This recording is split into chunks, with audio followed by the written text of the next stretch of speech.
We meet again. Today, we're going to talk about credit cards and what happens to your credit card accounts when you pass away. Most important of all, things are handled differently if it's a joint account or if it's a sole account, i.e. your name is the only name on the credit card. When you pass away and you are the sole name on a credit card, you're a winner. All of those debts become part of your estate, and it becomes the job of your executor. Remember we talked about executors in the will section? Of how to liquidate and pay off all of your debts, of which credit card debts is just one of those. Now, if it is a joint credit card account, the survivor gets all of those debts. It reverts right over to him or her, regardless if they made the charges or not. So as you look at your finances and look at your credit card accounts and who's on what and who's joint and who's sole member or whatever, build that into your strategy of what wants to happen when you pass away. Now, credit card companies handle things differently when they get noticed that someone is deceased. Sometimes, if the amount isn't too bad, they just write off the balance because it's easier for them to do that from a business standpoint. If it's a sole account and the credit card company sends you a dunning letter like, we need the money, this needs to be paid off right now, absolutely no problem, because the family, the survivors, has no obligation to pay that debt. You should write back to the credit card company and say, please submit your claim through the probate court process.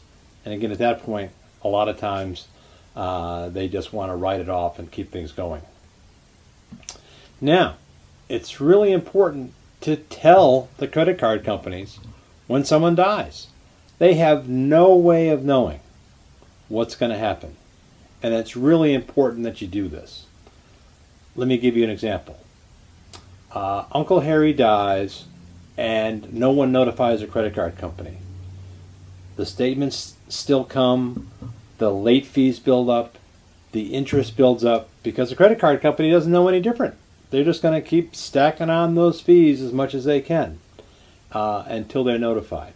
So it's to your advantage to take that credit card out of service and notify the credit card company.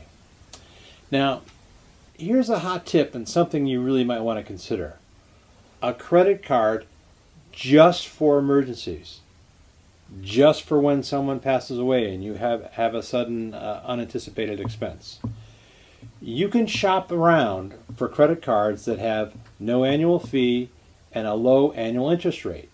Now, it may be from some bank in Montana that you have no idea where it is, but something to check out. You can learn more if you go to www.lowcards.com, and it lists all the credit card companies in the country that either have no annual fee, no interest rate, or whatever, and again, shop around for a card and just keep it for emergencies. Now, you might have to do 1 or 2 charges a year just to keep it active. Pay off the balance right away when the statement comes, and then file that card away. So it's a backup just for emergencies. Next, let's talk about notification a little bit.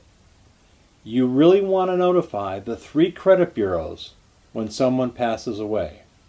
And they are Experian, Equifax, and TransUnion. And they all have websites. And if you look down below, I'm going to give you some website information and some 800 numbers to call.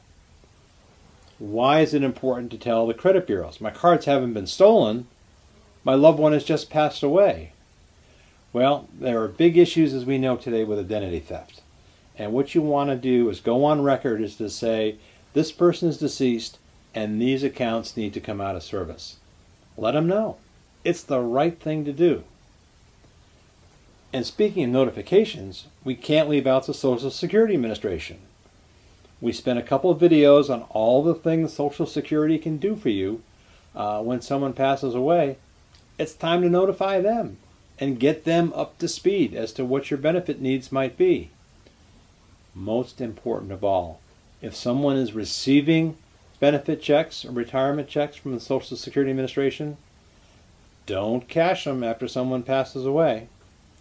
Again, that's bank fraud and illegal use of funds, and it's just not worth the money that you might have there. So it's important to tell these things and notify all these agencies when someone's passed away.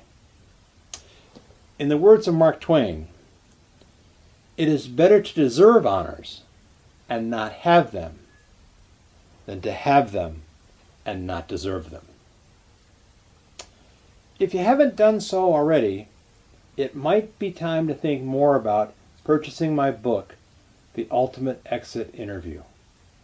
Again, more and more information has been coming out of these videos. It's designed to do two important things.